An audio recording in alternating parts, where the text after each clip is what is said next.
Bien des chrétiens désirent une vie passionnante et entrer dans la vision de Dieu, cependant ils ne sont pas prêts au renoncement et au sacrifice que cela demande. On est comme cette dame qui rêve devant une belle robe. Mesdames, vous savez mieux quel frisson vous pouvez avoir lorsque vous êtes devant la devanture et vous regardez la robe. Payer le prix à servir dans la vision de Dieu nous permet de vivre une vie passionnante. Et c'est un prix vraiment qui mérite d'être payé. Dans cette vidéo, le pasteur nous donne plus de lumière là-dessus. N'oubliez pas de vous abonner à la chaîne pour ne pas manquer les prochaines vidéos. Bon visionnage.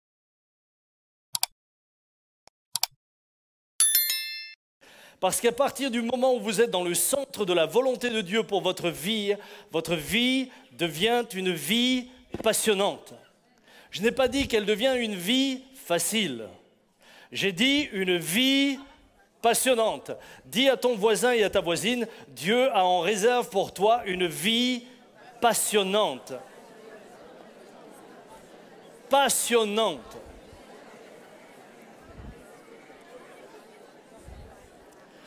Nous avons vu les fois dernières des hommes comme Paul, Abraham, David, desquels il nous est dit en particulier en voyant la fin de leur vie, eh bien qu'ils moururent pour David d'une heureuse vieillesse, rassasiés de jours, de richesse et de gloire.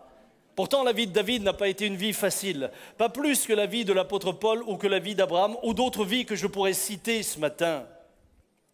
Il y a maintenant dans tout ce que je peux être amené à dire également pour moi toujours un mystère qui demeure, devant lequel je m'incline avec beaucoup d'humilité. Il y a bien sûr des vies où moi-même je dirais ce n'est pas la vie que je voudrais vivre. Lorsqu'un enfant vient au monde profondément handicapé mental, ou lorsqu'un enfant vient au monde sourd et aveugle, il est fort probable que ce n'est pas la vie que je me souhaite. Et je dois donc dire qu'il y a des mystères devant lesquels, eh bien, humblement, je me courbe en disant les choses révélées sont à l'Éternel, les choses cachées sont à l'Éternel, celles qui sont révélées sont à nous et à nos enfants. Ce que je crois, c'est que je peux prêcher avec assurance sur ce sujet parce que je sais qu'il concerne 99% de la population. 99% des gens sont appelés à vivre une vie et une vie passionnante dans la mesure où ils se confient à Dieu. Mes amis, j'aimerais rappeler encore une fois ce matin que la vie est belle. Nous n'avons qu'une vie et ça vaut la peine de la vivre pleinement. J'aimerais que votre vie ne soit pas simplement comme un purgatoire où vous vivez dans l'espérance de la fin afin d'aller au ciel. J'aimerais que vous sachiez que Dieu vous a donné une vie, cette vie est précieuse, cette vie est belle dans la mesure où nous rejoignons ce que l'apôtre Paul dit dans Éphésiens 2,10, car nous sommes son ouvrage ayant été créé en Jésus-Christ pour de bonnes œuvres que Dieu a préparées d'avance afin que nous les pratiquions. Lorsque nous sommes au centre de cela, votre vie, ma vie, devient une vie heureuse, une vie qui vaut la peine d'être vécue, une vie pour laquelle, eh bien, Dieu a un avenir, Dieu a un objectif. Et c'est ce que je voudrais laisser à chacun et à chacune ce matin. Dans les deux premiers messages, nous avons vu, premier point, qu'il nous fallait reconnaître la vision de Dieu. Et nous avons vu comment reconnaître la vision de Dieu. Nous avons également vu qu'il ne fallait pas confondre vision et ambition. Faites une différence entre la vision de Dieu et vos ambitions personnelles. Deuxièmement, le deuxième point et le deuxième message avait été inscrire la vision en projet de vie. Écrivez la vision que Dieu a pour vous. Et nous avons vu toutes les raisons pour lesquelles il était important et nécessaire de le faire. Ce matin, eh bien, j'aimerais aborder un troisième, un quatrième et un cinquième point. Je terminerai aujourd'hui. Je me suis refusé de prêcher une quatrième fois sur ce message. Le troisième point sera la vision détermine l'emploi de notre temps. Deuxièmement, la vision détermine le choix des personnes qui nous accompagnent. Troisièmement, et pour terminer, eh bien, accepter le prix à payer pour une vie passionnante. C'est parti. La vision détermine l'utilisation de notre temps. La vision détermine comment nous utilisons notre temps et donnons nos priorités. Voyez-vous, je commence par un témoignage et un exemple, et je l'ai cité plusieurs fois et je suis tellement fier de le citer, c'est celui de Papa Jean. Lorsqu'il a compris que Dieu l'appelait, à cette époque-là, il avait encore une entreprise et était chef d'entreprise. Cette entreprise, il l'avait depuis une vingtaine d'années. Ce n'est pas une entreprise qu'il a eue pendant 6 mois, 1 an, 2 ans, 3 ans, 20 ans. Tous les chefs d'entreprise ici présents ou en direct avec nous savent qu'une entreprise où le chef n'est plus à la tête est une entreprise qui très vite vient baisser dans son chiffre d'affaires. Parce que rien ne se fait sans travail et rien ne se fait tout seul. Mais à l'époque, alors que l'entreprise se résumait à peu de personnes, eh bien, servant le Seigneur, il avait commencé à prioriser son temps. Il travaillait du lundi jusqu'au samedi, parce que je ne sais pas si vous le saviez, mais les chefs d'entreprise ne font pas 35 heures par semaine, mais souvent 70. On ne les traite pas toujours avec le respect avec lequel on devrait les traiter. Parce que ce sont souvent des hommes qui payent le prix. Lorsque moi, ouvrier, je suis déjà retourné chez moi et que je me réchauffe devant ma cheminée, l'autre est encore en train de démarcher pour faire des contrats afin que j'ai du travail. Et donc, Papa Jean travaillait du lundi au samedi. Et puis, il a commencé à se rendre compte que s'il continuait comme cela, il ne pouvait pas faire ce que Dieu lui demandait.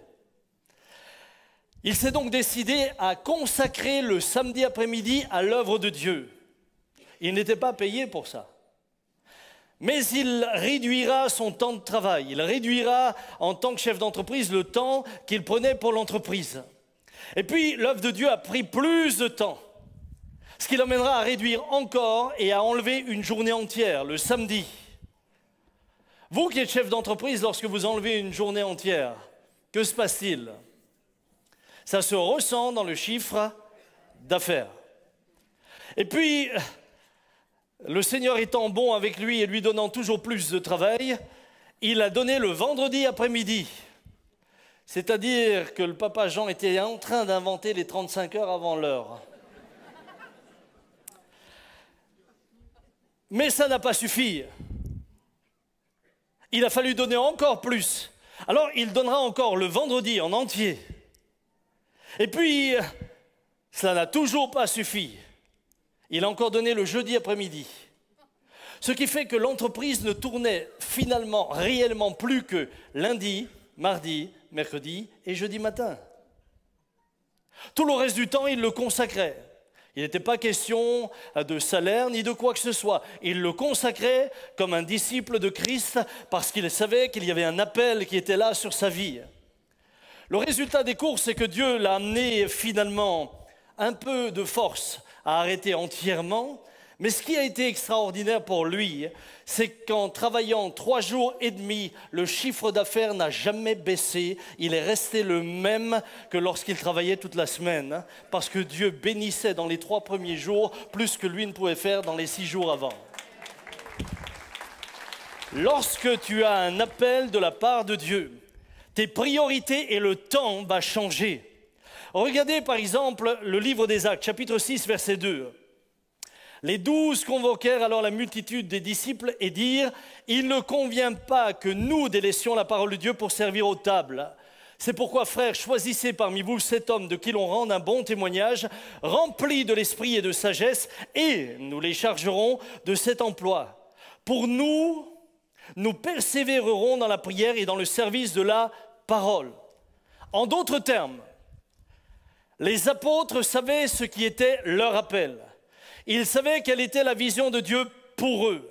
Ils savaient où ils devaient consacrer leur temps et quelle était leur priorité.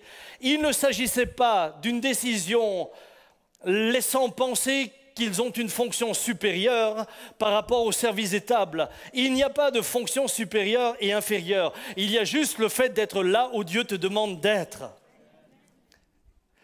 C'est ça ce qui est important. Ce qui est important, ce n'est pas ce que je vais faire. Ce qui est important, c'est que je fais ce que Dieu me demande de faire. Les apôtres n'ont pas négligé le service aux tables, et le service aux tables était extrêmement important et précieux. Cependant, eux savaient que leur place n'était plus aux tables.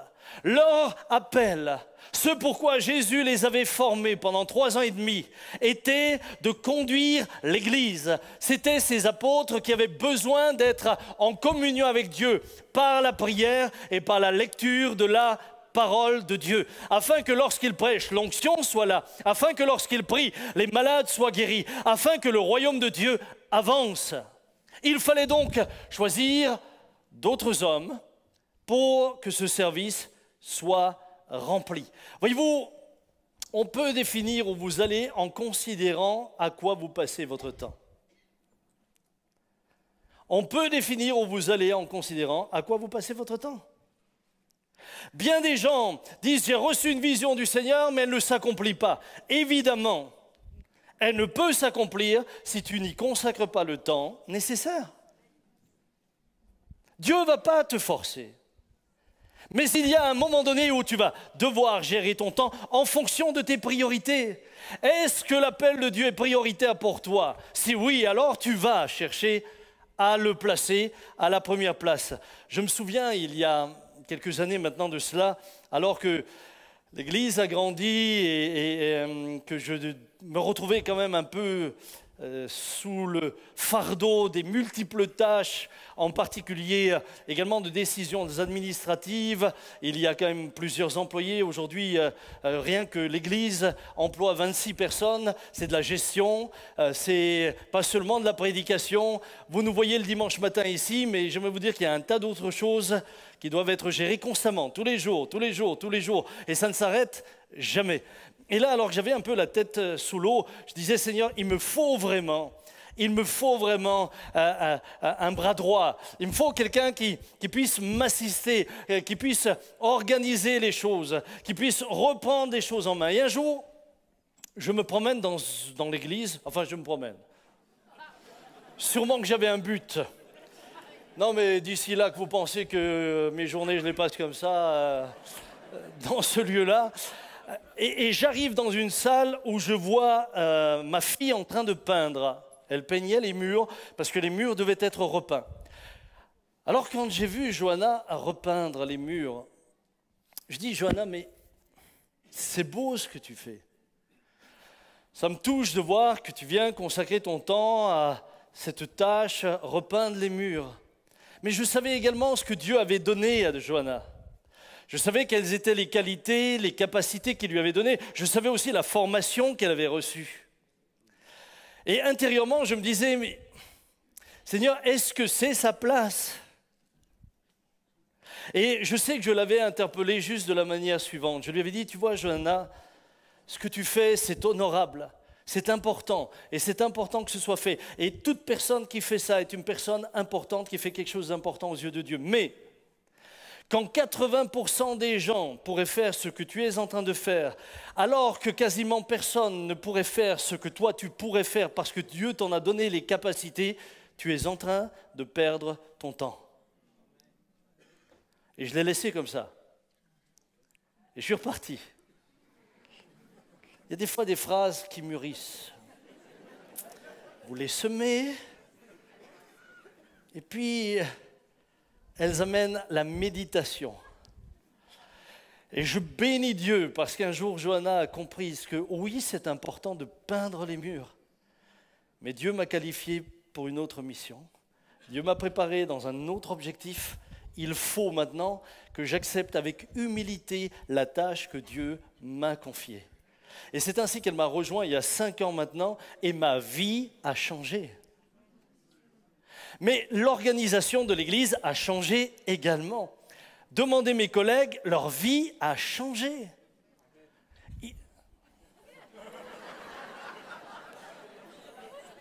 tu aurais pu le dire avec moins d'allant, tu vois, comme si avant c'était quand même déjà pas mal et que...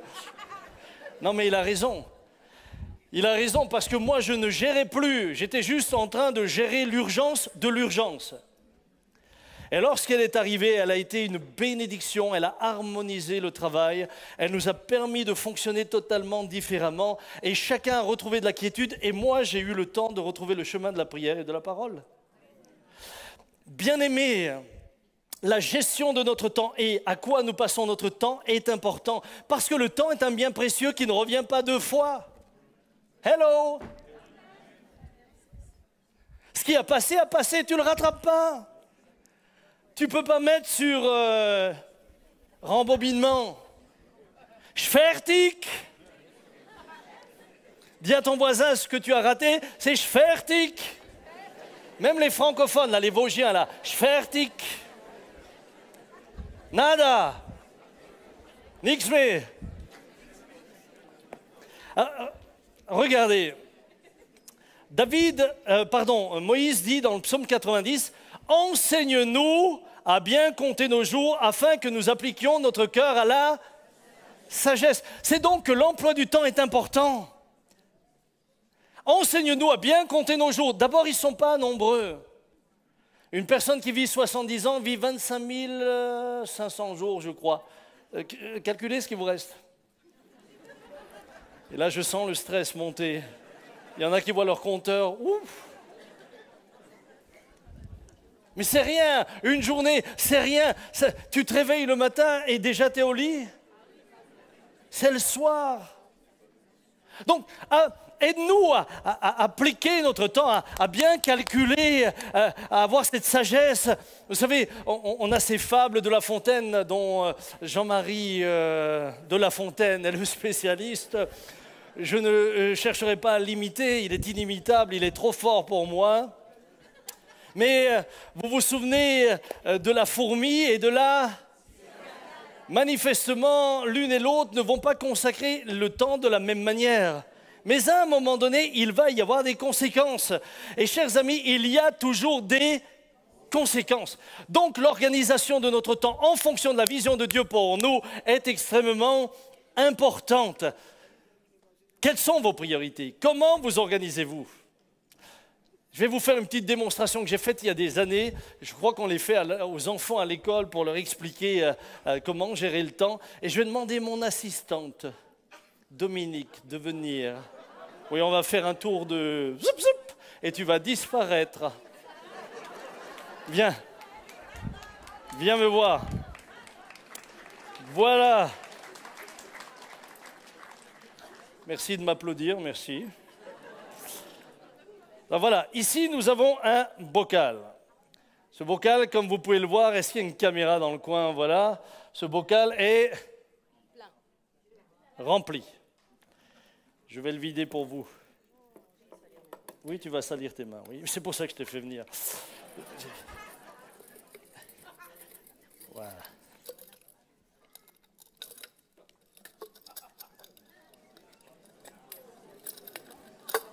Ja, komm, tschüss, jetzt.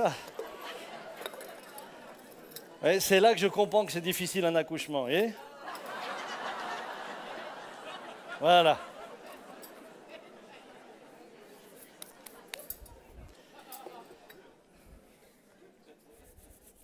Imaginez que l'appel de Dieu sur votre vie soit ça. Puis ensuite, il y a les choses de la vie, il y a la petite maison à bâtir, il y a les loisirs, il y a la voiture, il y a la carrière, et puis ensuite, il y a tout ce que vous pourriez faire tous les jours, votre fitness, votre... Qu'est-ce que vous faites encore? Ménage. Bah, moi, ça ne me concerne pas trop, donc la pêche. Bref, si vous mettez de mauvaises priorités et vous commencez à mettre les choses secondaires, est-ce que tu peux les mettre dedans? Tu as une petite main. D'abord celle-là, oui. Voilà, vous faites passer d'abord votre travail, D'abord, oui, tu peux tout mettre. D'abord, vos loisirs, d'abord votre maison, d'abord votre voiture. Vas-y. Et puis ensuite, bien sûr, toutes les choses quotidiennes qui nous occupent, vous l'avez bien dit, le ménage, mes sœurs, qui nous concernent aussi parfois. La cuisine, voilà, tu peux mettre dedans, voilà. Voilà, Dominique. Ça colle à la crème que tu t'es mis, hein? Oui, je sais. Ouais. Bien. Donc voilà. Le problème, c'est que si vous donnez les mauvaises priorités, gérez mal votre temps, eh bien, quand vous voudrez... Tu peux essayer de mettre ça. Quand vous voudrez mettre ce que Dieu vous demande encore dans l'espace de votre vie, il n'y a plus de place. Il n'y a plus de place. Vous avez donné... Naïve. Non mais c'est là que vous découvrez son caractère. Elle est comme ça ne veut pas rentrer, tu vas voir. Pourquoi croyez-vous que je viens parfois avec des lunettes de soleil? Bien. Fausse priorité. Frères et sœurs, combien sont comme ça? Puis ta vie, elle est inachevée. Tu n'arrives pas à fermer. Ce n'est pas accompli. Ce n'est pas l'épanouissement. Il faut donc changer les priorités. En changeant les priorités, vous pouvez changer les choses. Yes. Oui. Vous changez les priorités. Voilà. Voilà. D'abord le Seigneur. Après, oui, vous rangez. Il faut bien me le ranger. Hein. Si. Vous voyez qu'une femme a toujours besoin d'un homme, c'est une démonstration, hein? Voilà.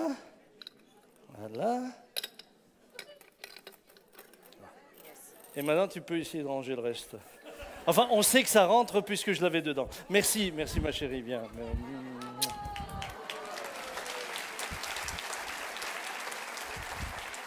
Vous avez donc compris qu'en mettant les bonnes priorités au bon moment et les bonnes choses à la bonne place, vous pouvez accomplir la volonté de Dieu pour vous. Mais combien de croyants ont fait l'inverse? Combien de croyants prient le Seigneur pour qu'il les bénisse pour les choses secondaires et non pas les prioritaires? Combien? Combien finalement n'ont pas une vie épanouissante parce qu'ils ne sont pas dans le plan de Dieu? Ils sont dans leur projet à eux, petits projets limités à leur vie de 70 ans, 80 ans pour les plus robustes, à dire à Moïse, et toute la peine qu'ils en tirent n'est que, et tout ce qu'ils en tirent n'est que peine et misère. Psaume 90. Frères et sœurs, Jésus ne voulait pas que ses disciples perdent du temps.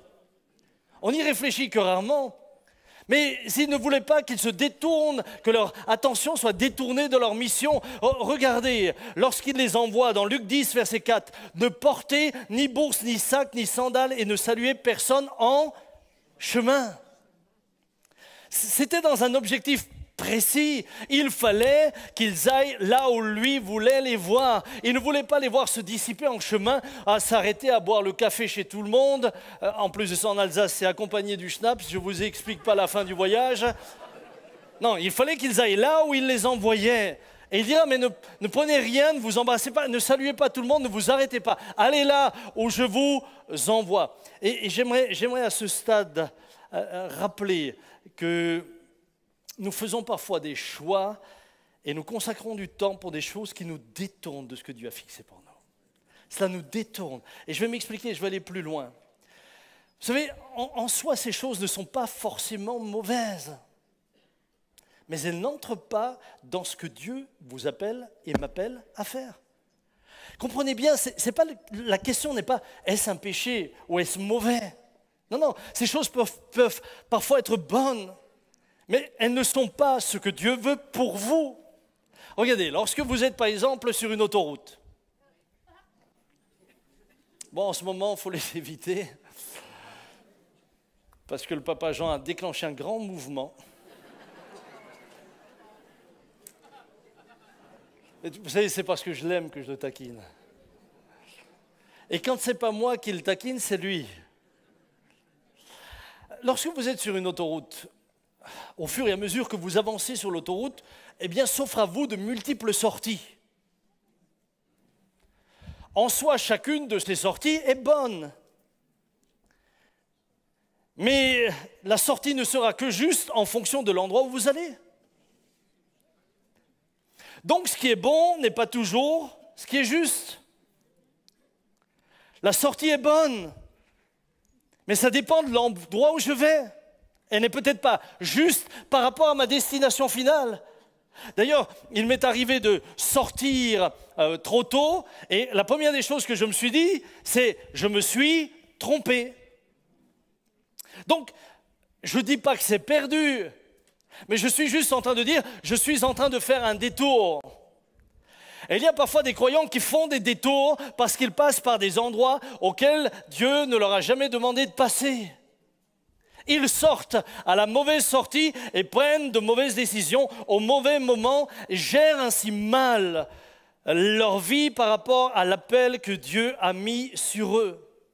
Votre choix ne doit pas être en fonction de ce qui est bon, mais votre choix doit être en fonction de ce qui est juste. Pouvez-vous noter ça? Le choix, ce n'est pas en fonction de ce qui est bon, parce qu'il y a beaucoup de bonnes choses à faire. Mais ce qui est important, c'est que vous fassiez celle qui est juste, et celle qui est juste, c'est celle qui est dans le cadre de ce que Dieu vous appelle à être et à faire. L'ennemi de ce qui est juste peut parfois être ce qui est bon.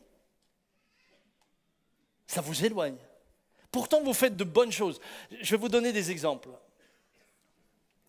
Moi, je sais qu'il y a dans cette église énormément de bonnes choses qui sont importantes, qui doivent être faites, mais auxquelles moi, personnellement, je ne suis pas forcément appelé. Il peut y avoir une progression. Vous savez, dans le livre des Actes, on a nommé des diacres, entre autres le diacre Étienne. Il a passé par le diaconat, mais ensuite, Dieu l'a mené plus loin dans la vision qu'il avait pour lui, et il deviendra un merveilleux évangéliste. Nous avons par exemple dans l'église le quartier libre. Mais quartier libre, c'est formidable. Quartier libre, c'est une vraie bénédiction pour l'église et pour la ville.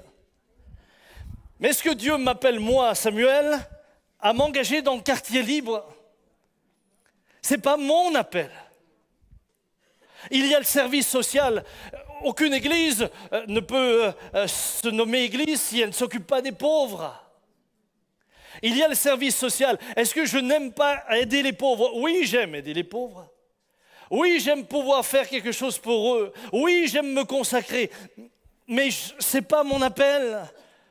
Aujourd'hui, le plan de Dieu pour ma vie m'amène à faire d'autres choses en soulignant que toutes celles-ci sont extrêmement importantes et aussi importantes que ce que moi je peux faire de mon côté. Mais ce n'est pas forcément parce que c'est bon que c'est juste pour moi. Il y a la chorale, je pourrais aller m'inscrire à la chorale.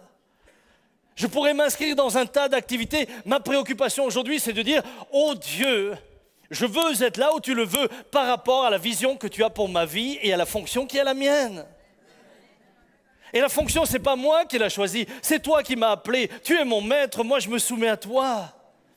Comprenez donc bien que ce qui est bon n'est pas toujours ce qui est forcément juste pour vous.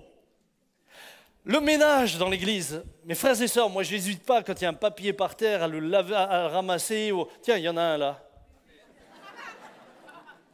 Et le problème est réglé, merci ma sœur, vous êtes la main prolongée du frère. C'est pas un problème pour moi, je suis déjà arrivé, il y avait de la saleté, il fallait laver. Déjà le dimanche matin, je prends la serpillière pour... C'est pas un problème. Mais ça ne me dérange pas. De toute façon, je suis tellement habitué à la maison.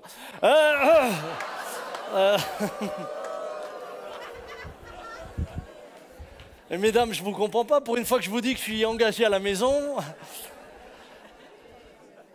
comprenez donc ce que je suis en train de dire.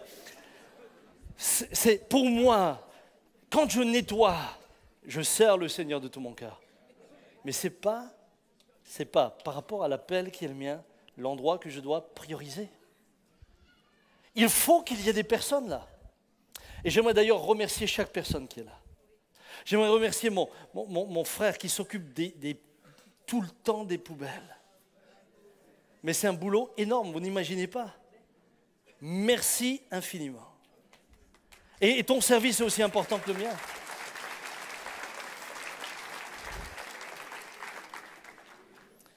Aujourd'hui, mon appel, c'est de conduire l'Église dans son ensemble.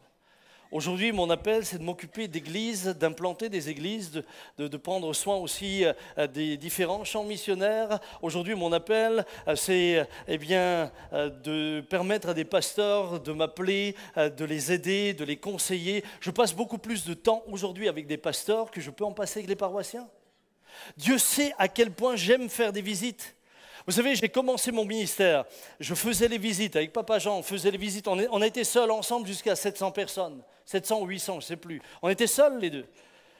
J'aime visiter les gens, j'aime aller à l'hôpital, j'aime recevoir des personnes dans le bureau, j'aime faire tout ça. J'aimais dresser les chapiteaux, j'aimais prêcher sous les chapiteaux, etc. Mais aujourd'hui, j'ai dû réduire mon temps de visite.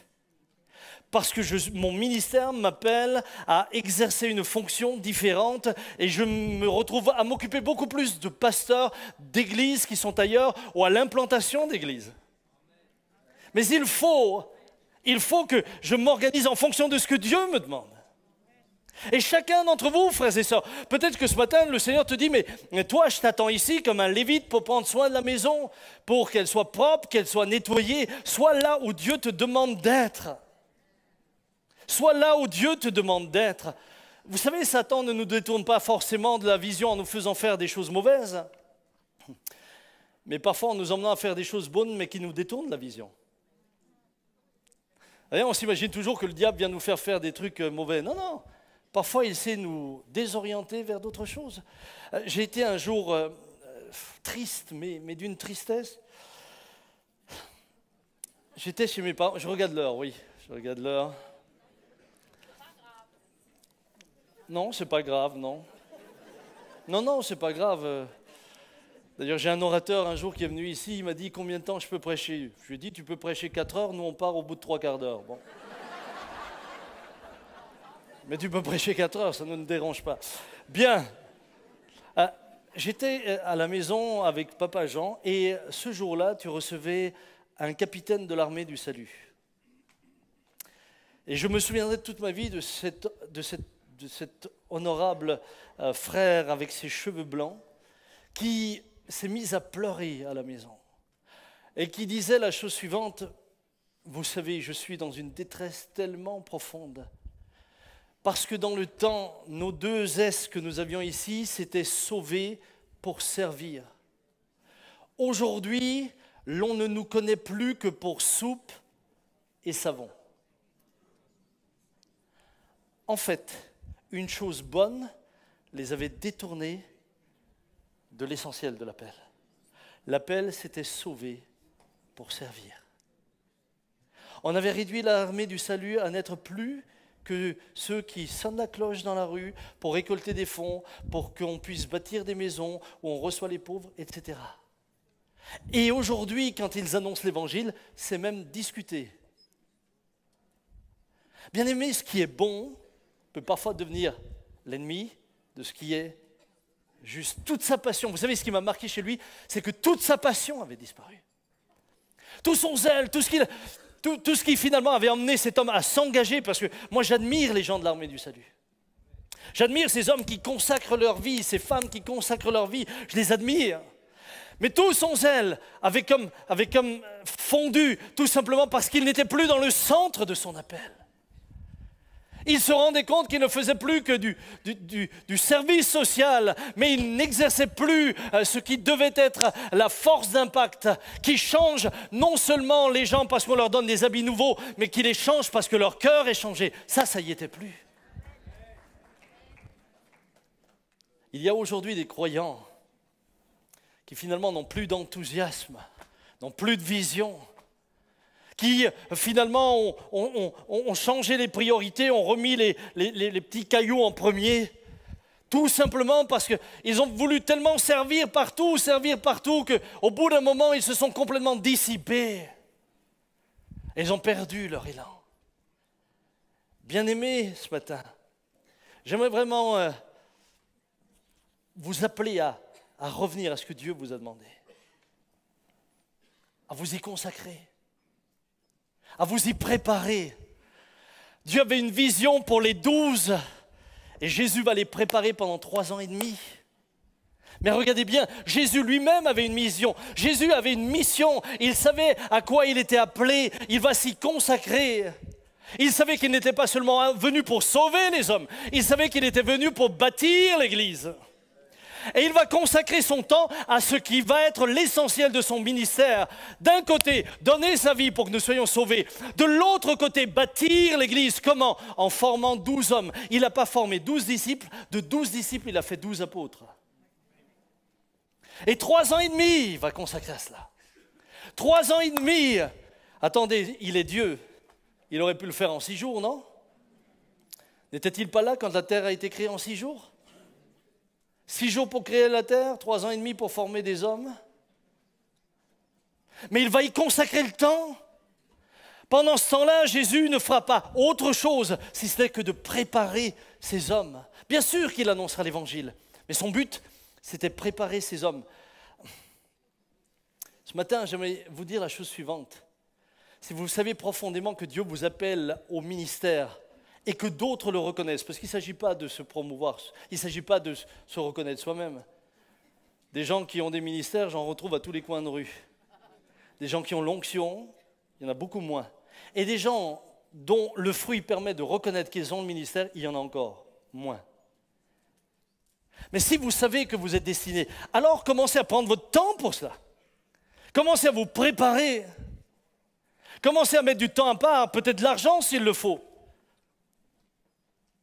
Regardez, moi je bénis Dieu. Là. On a les étudiants de JSP, j'en vois là, je vois Mehdi là, qui est là, avec sa maman aujourd'hui.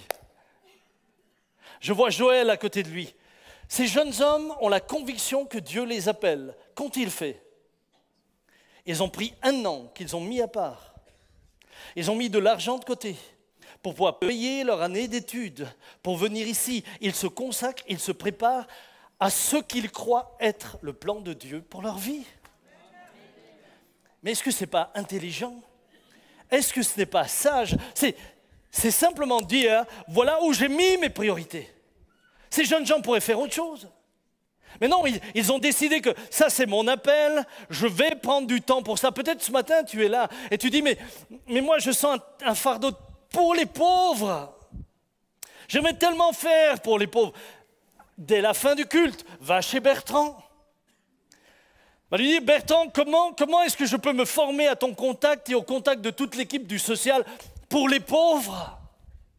Peut-être tu as un appel pour les enfants. Et tu sens qu'en toi, il y a quelque chose qui résonne. Tu sais que Dieu veut t'utiliser. Tu sais que la vision de Dieu pour toi, ce sont les enfants. Va tout de suite chez Jérémie. Et dis-lui, Jérémie, je veux de la formation. Je veux apprendre. Je veux aller de l'avant. D'autres peut-être me diront, oh pasteur, moi je sens que c'est la relation d'aide. Dans la mesure où nous reconnaissons que vous avez reçu quelque chose et où l'onction de Dieu est sur vous, je vous dirais, allez voir Jean-Marie et son épouse. Et commencez à vous former, commencez à lire, commencez à écouter tout ce qui concerne votre appel. Vous ne savez pas ce que vous lisez, ce que vous écoutez, à quel point ça vous influence. Nous, on dit, ah, le Seigneur m'appelle, et après? Et après?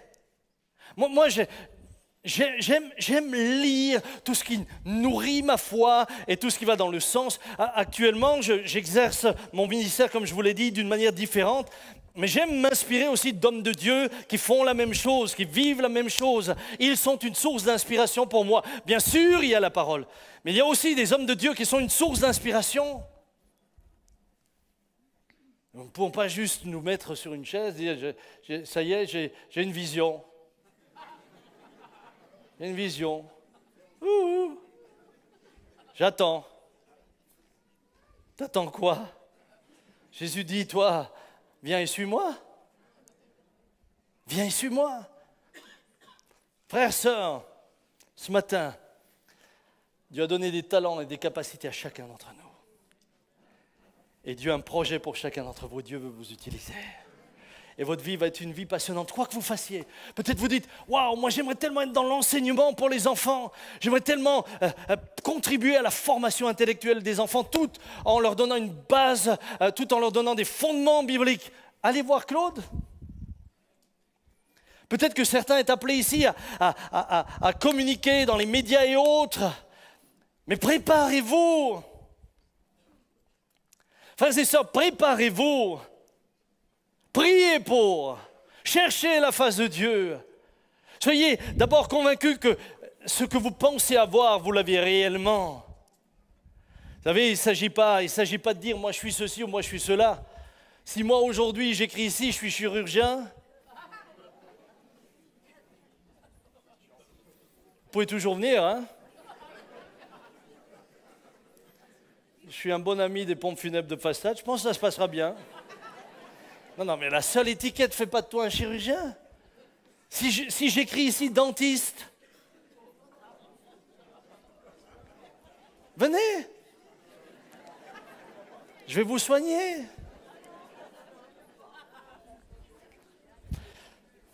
C'est pas parce que vous déclarez le Seigneur m'a dit je suis un évangéliste. T'as jamais amené une âme au Seigneur et t'es un évangéliste? Ouh. Frère, j'ai une âme de pasteur. Ah, t'as une âme de pasteur, tu visites jamais un malade, tu t'occupes pas des gens, tu t'occupes que de toi-même. Moi, je peux déjà te dire maintenant que t'as l'âme d'un égoïste, mais pas d'un pasteur. Non, ne commençons pas à nous attribuer quelque chose, à moins que nous savons. Dieu l'a mis en moi. Et ça se traduit. Vous savez, le jour où j'ai appelé Bertrand pour venir dans le ministère, Bertrand était un homme qui servait Dieu à côté de son travail. Bertrand était un homme qui ne demandait rien du tout. Il voulait être reconnu en rien du tout. Mais dans l'appel que Dieu avait mis dans son cœur, il servait le Seigneur de tout son cœur. Vous savez pourquoi on a pris Bertrand? Parce qu'on a vu en lui le fruit et reconnu l'arbre qu'il était. Tchnal. Est-ce que vous me suivez encore? Ok, on a encore un quart d'heure. Je vais être court. Enfin, je vais essayer. La vision, et c'est mon 4e point sur l'ensemble des messages. Hein. Ceux qui notent, c'est le 4e point sur les 3 messages. La vision détermine le choix des personnes qui vous accompagnent. Je vais préciser. Jésus avait une famille, mais il a choisi les amis qu'il va former pour devenir les apôtres. Ce n'est pas forcément la famille, même si ensuite de ses frères l'ont rejoint dans le ministère. Mais il a choisi qui va l'accompagner pour l'appel qui était le sien. Il va choisir qui il va former. Et quand vous commencez à choisir, vous avez toujours des frustrés. Parce qu'il y a ceux que vous choisissez et ceux qui ne sont pas choisis. Alors, je ne sais pas si c'est une appropriation ou le cri d'une frustration. Mais c'est vrai. Écoutez, la Bible dit que Jésus va choisir 12 disciples dans la foule des disciples. Mais est-ce que vous imaginez les autres? Et je suis sûr que quand il y a eu Judas, certains ont dû dire « Ah, moi je le savais, je te l'avais dit. » Tu vois, il s'est trompé. Il m'aurait pris moi. Jamais ça ne lui serait arrivé. On aurait évité la croix, Gethsémane et tout ça. Mais non. Moi, je ne l'aurais jamais bisuté comme ça. Jésus a choisi. J'ai parfois eu des gens proches de moi qui, à quelque part, ont mal vécu le fait que je ne travaille pas vraiment avec eux. Mais pourquoi? Parce que ce n'était pas le choix qu'il fallait que je fasse. Est-ce que ça veut dire que quelqu'un n'est pas bon, n'est pas bien? Pas du tout. Mais ça n'enlève rien à la valeur d'aucune personne. Mais Bertrand forme une équipe et il sait quelle équipe il doit former, qui doit être avec lui. C'est pour ça qu'il ne me veut pas.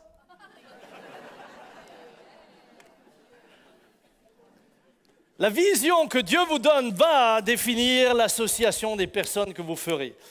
Et je vais commencer par une première et la plus importante, messieurs, dames. Ta-na-na-na. Le mariage. Le mariage. Est-ce qu'il y a des jeunes gens dans cette salle?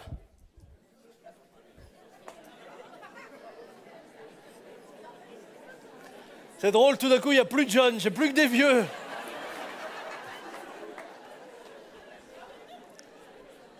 Le mariage.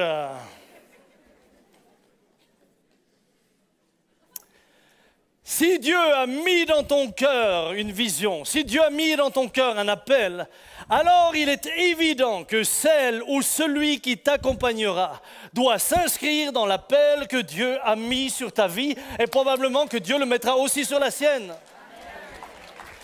Mais si tu t'unis à quelqu'un qui n'a pas la même vision de la vie, alors tu vas souffrir et le temps viendra peut-être où ce ne sera que du conflit et malheureusement dans certains cas extrêmes, le divorce. Ne vous mettez pas sous un joug étranger. Frères et sœurs, il y a des lois. Vous savez, dans la nature, Dieu a établi des lois. Est-ce que vous le savez? Quand vous respectez ces lois, vous êtes heureux. Par exemple, une loi dit que le poisson ne peut vivre que dans... C'est une loi. Est-ce que vous avez déjà vu un poisson fier défier cette loi en disant « moi je fais ce que je veux » T'en as déjà rencontré un sur la plage, marcher fièrement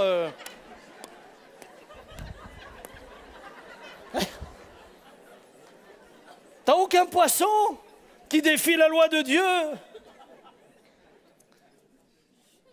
Regardez, les fabricants d'automobiles, en fabriquant une automobile, ils fixent des lois pour le bon fonctionnement de l'automobile. Une loi, par exemple, c'est de mettre de l'essence dans le réservoir.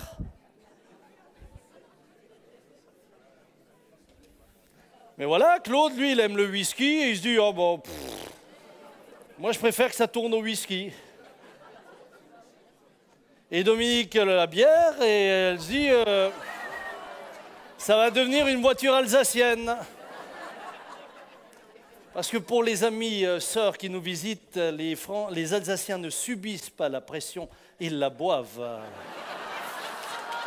N'oubliez jamais ça. Bien.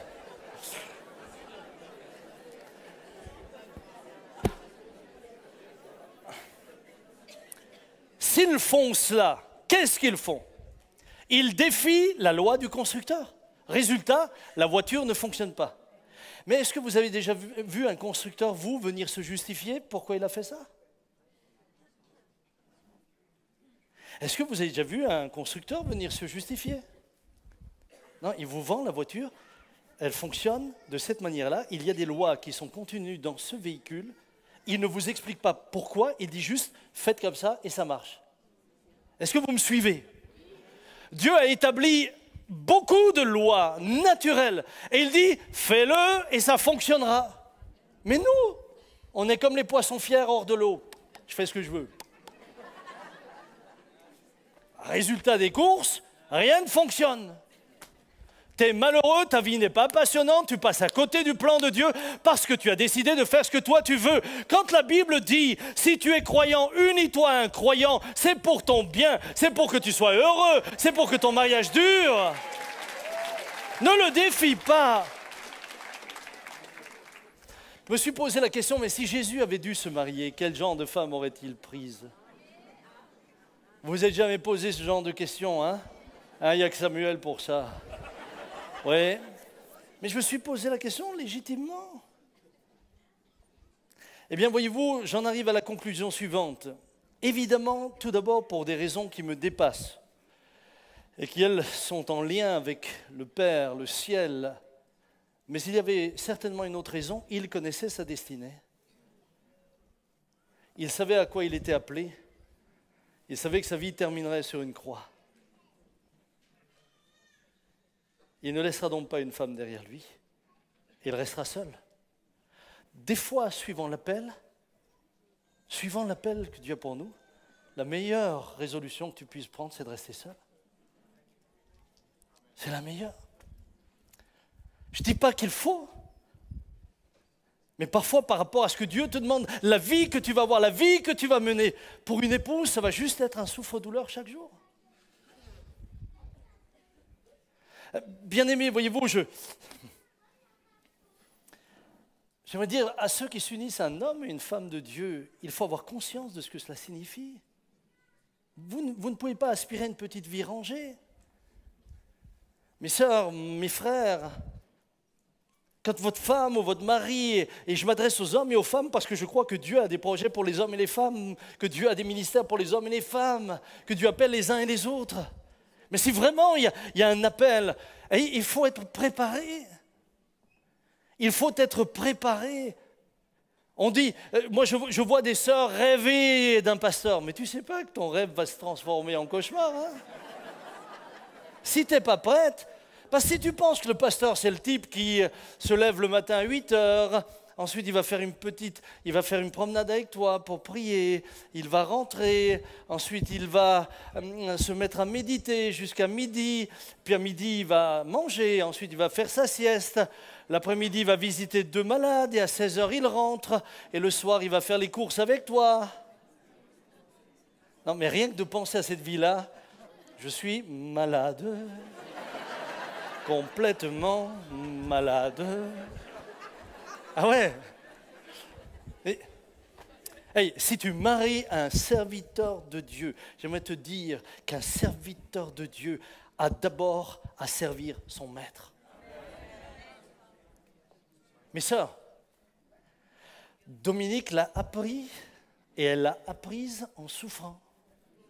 Dominique, tu peux le dire ? J'aurais voulu te laisser la parole, mais on n'a plus le temps.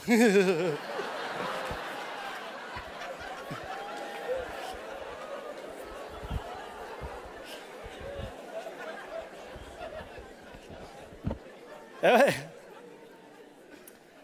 Mais Dominique, au début, vous savez, et ça a été difficile pour elle, et je la comprends.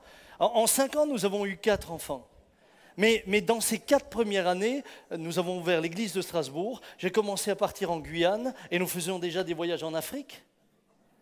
J'étais constamment absent. On a passé de Pfastatt à l'avenue DMC. Il y avait tous les changements, tous les chamboulements. J'étais parfois présent à la maison, mais dans mon esprit, j'étais ailleurs. Elle ne me voyait pas souvent. Et parfois, je ne prenais pas 5 minutes pour parler avec elle, alors que je venais d'avoir 2 heures d'entretien avec une sœur. Vous croyez qu'elle comprenait ? Je dis, mais pour elle, tu prends 2 heures et moi, tu n'as pas le temps. Ça n'a pas été facile. Mais aujourd'hui, c'est avec joie qu'elle me voit partir.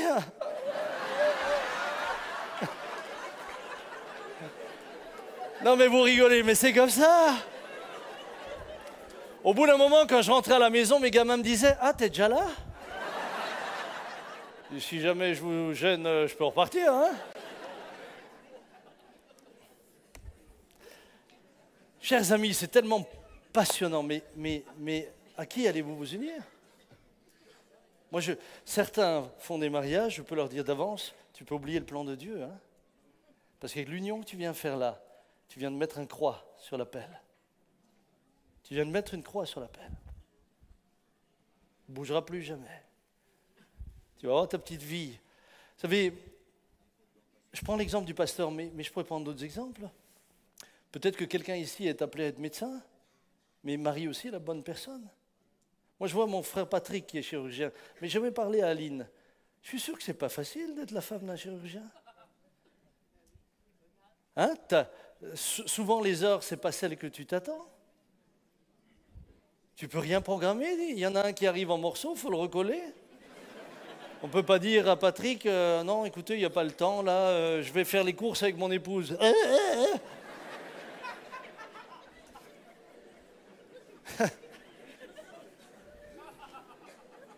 Mais vous mariez un médecin, mais vous croyez qu'il fait 35 heures?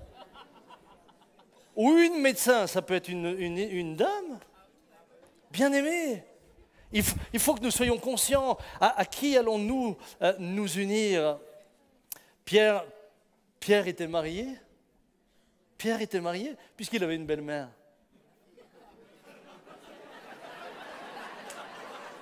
Oui, c'est une déduction, voyez.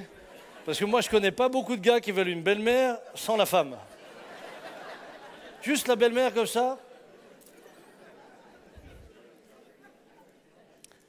Et écoutez bien, manifestement, son épouse l'accompagnait dans le ministère. Puisque Paul dit, n'avons-nous pas le droit d'emmener une sœur avec nous, comme Pierre, etc. Mais Pierre emmenait sa femme. Cependant, cette femme était une femme de service. Regardez, dans Marc chapitre 2, verset 1, quelques jours après, Jésus revint à Capernaum. On apprit qu'il était à la maison et il s'assembla un si grand nombre de personnes qu'il n'y avait plus de place même devant la porte. Il leur annonçait la parole. On va lui amener un paralytique porté par 4 hommes. Comme ils ne pouvaient le lui présenter à cause de la foule, ils découvrirent le toit au-dessus de l'endroit où se tenait Jésus et ils descendirent par cette ouverture le lit sur lequel le paralytique était couché. C'est dans la maison de Pierre que Jésus résidait. Donc, dans la maison de son épouse. C'est elle qui s'occupait de tout. Vous croyez que c'est facile quand une maison est remplie de monde, que la foule est dans la cour et qu'on vous fait un trou dans le toit? Mes sœurs, Nadine, ça te ferait plaisir? La maison pleine, la cour, et moi je viens encore par le toit. Et manifestement, cette femme était une femme de Dieu. Et je crois à l'union d'hommes et de femmes de Dieu. Mais je dis à tout un chacun, si vous ne voulez pas compromettre le plan de Dieu, veillez à vous unir à des gens qui vont dans la même direction que vous. J'ai encore 3 petits points là. Ne vous associez pas à des pessimistes. Vous savez, c'est ces gens qui ont le sentiment que tout est toujours impossible à atteindre. Ces gens qui ont toujours peur de tout. À peine tu veux entreprendre quelque chose, il a peur. Regardez. J'ai beaucoup aimé cette image. C'est des gens qui vous tirent vers le haut. Je le lis pour ceux qui sont au fond. Cet homme là-bas, il n'arrête pas de me regarder. Et le vieux dit, ça doit être un brocanteur. Ouais. Bien, vous avez toujours des gens comme ça qui vous tirent. Ils vous tirent vers le bas. Vous avez toujours des gens comme ça. Dès que vous dites, je sens que le Seigneur m'appelle. Yo, yo, yo, yo, yo, yo. Arrête. Dès que vous dites, chérie, maintenant je vais prendre du temps pour prier pour mon avenir. Ça y est, elle devient super spirituelle. Mais ne restez pas avec des gens comme ça. Faites attention qui vous fréquentez. Ne vous associez pas à des personnes qui ne croient pas en ce que Dieu vous a donné et qui sont jaloux. Regardez Jésus. Jésus ne s'est pas associé aux pharisiens. Ils étaient jaloux de lui. Ils ne croyaient pas qu'il était le Fils de Dieu. Ils savaient qu'en s'associant à ces gens-là, ils ne pourraient jamais accomplir l'œuvre de Dieu. Il s'en est séparé. Parfois, des gens viennent et dernièrement encore, quelqu'un me disait « Oui, mais tu sais, celui-là t'en veut, etc. » J'en ai quelques-uns. Je ne sais pas pourquoi, mais... et puis il a dit ceci, j'ai juste dit « Écoute, viens, on arrête de parler, j'ai qu'une vie, chaque minute est importante, chaque heure est importante, moi je ne veux pas perdre mon temps à traiter des histoires qui ne valent pas la peine, qu'on perde son temps, que le Seigneur les touche, qu'il les bénisse et qu'il les aide à aller plus loin. Mais je ne vais pas perdre mon temps. » Ne vous associez pas à des personnes dont la vision de la vie ne se résume qu'à eux-mêmes. Cherchez des hommes et des femmes qui vous tirent vers le haut. Cherchez des hommes et des femmes qui vont de l'avant. Cherchez des hommes et des femmes qui sont capables de vous aider dans vos situations, parfois difficiles. Peut-être êtes-vous veuf ou veuve. Avez-vous vécu un drame qui est illisible et auquel on n'a pas forcément une réponse? Mais j'aimerais vous dire ce matin, peu importe, le plan de Dieu ne s'est pas arrêté pour vous. Tant qu'il y a souffle de vie dans votre âme, j'aimerais vous dire que Dieu veut vous utiliser. Et peut-être qu'il va vous utiliser pour d'autres veufs, pour d'autres veuves, pour d'autres orphelins, je ne sais. Permettez-moi de terminer, j'ai pas le temps, mais je voulais juste dire, vous savez, au fur et à mesure que j'ai avancé dans le ministère, Dieu m'a donné des hommes. Claude est venu.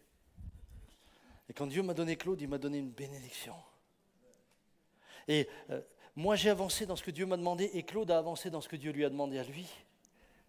Mais l'un n'a pas empêché l'autre. Et puis, après que Claude nous ait rejoints, moi et Papa Jean, ou Papa Jean et moi plus précisément, parce que c'est lui qui a tout commencé, hein, Christian est venu se rajouter à l'équipe. Et Christian a été une bénédiction et est une bénédiction. Et Dieu l'a fait rentrer dans son appel à lui, mais qui vient compléter tout ce qui se fait. Et puis est arrivé Bertrand.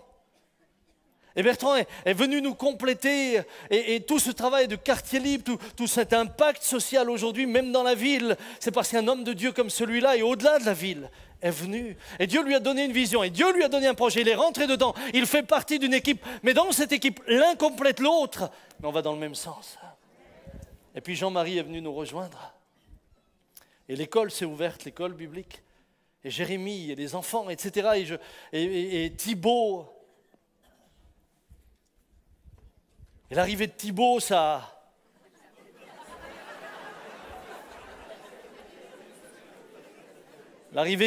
ça a talibanisé l'affaire.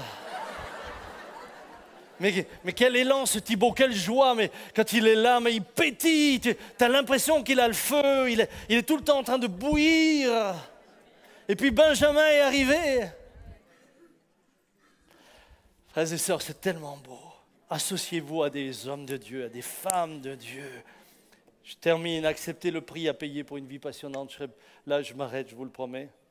Vous savez bien, des chrétiens désirent une vie passionnante et entrer dans la vision de Dieu. Cependant, ils ne sont pas prêts au renoncement et au sacrifice que cela demande.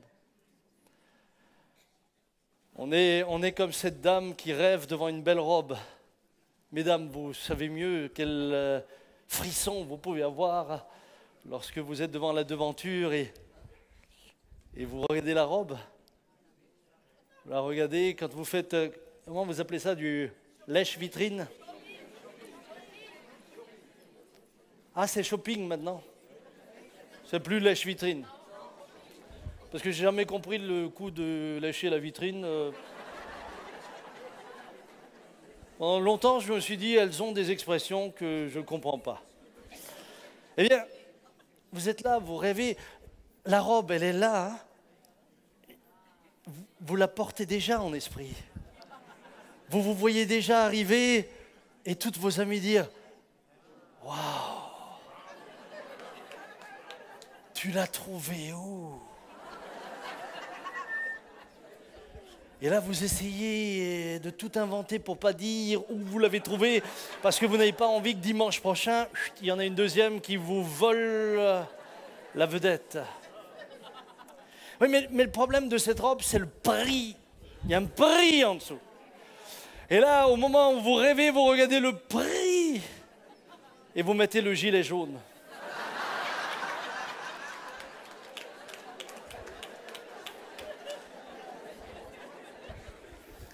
Parce que vous la voulez, mais vous n'êtes pas prêt à payer le prix. Et si vous ne payez pas le prix, ça restera qu'un rêve. Et il y a beaucoup de croyants aujourd'hui, ils passent leur vie dans le rêve, mais ils n'entreront jamais dans la réalité. Parce qu'ils ne sont pas prêts à payer le prix. Jésus savait quel était son appel. Jésus savait quelle était la mission que Dieu lui confiait, la vision de Dieu pour sa vie.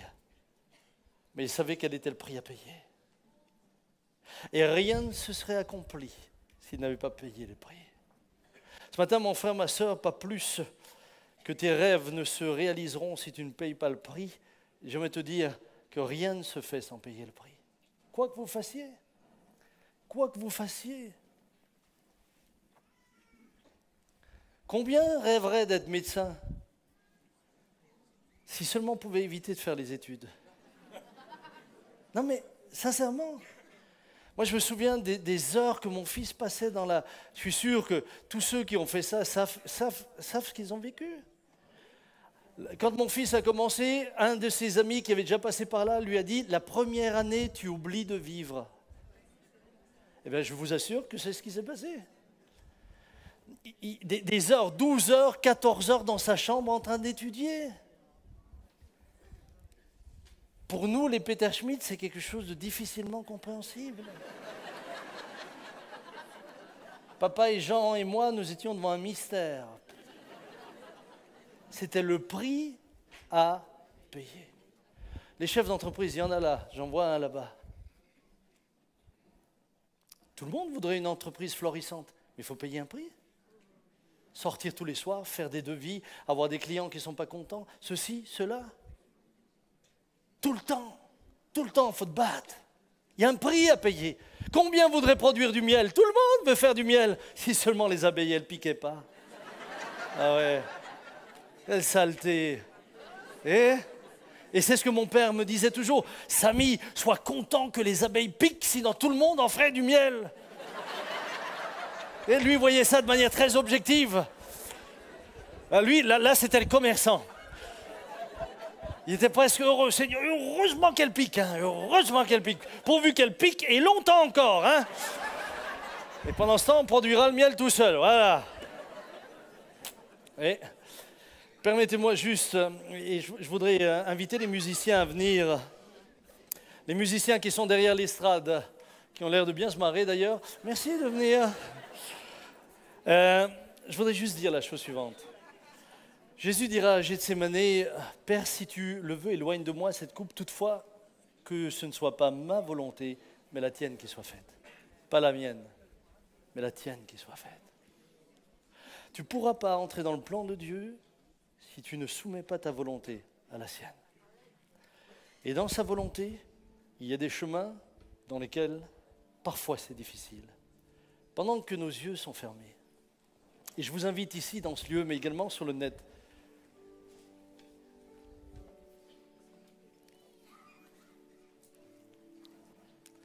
j'aimerais vous dire en conclusion, et je vous le laisse en réflexion, nos choix, nos priorités, l'utilisation de notre temps, les personnes auxquelles nous nous associons, seront toujours soumis à ce désir profond de dire à Dieu, non pas ce que je veux, mais ce que tu veux. Et comme je l'ai fait dans les 2 premières parties de ce message, je termine par des questions. Votre vie est-elle passionnante? Réalisez-vous la vision de Dieu pour votre vie? Vos buts sont-ils à la hauteur de la valeur de votre vie? Avez-vous réellement une vision ou n'êtes-vous que réduit à vos ambitions? Pensez-vous que votre vie ne mérite pas plus qu'être utilisée dans l'objectif de construire une petite maison, faire une petite carrière, avoir sa voiture, quelques loisirs et mourir un jour? Quand vous quitterez la terre, et j'aimerais vraiment que vous puissiez vous poser cette question profondément, quand vous quitterez la terre, aurez-vous le sentiment de la mission accomplie comme l'apôtre Paul qui pourrait dire « J'ai combattu le bon combat, j'ai achevé la course, j'ai gardé la foi » et il a une certitude, désormais la couronne de justice m'est réservée et le Seigneur le juste juge me la donnera. Pourra-t-on dire à votre sujet, comme au sujet d'Abraham, de David, rassasié de jour et heureux, le bon et fidèle serviteur a rejoint le ciel.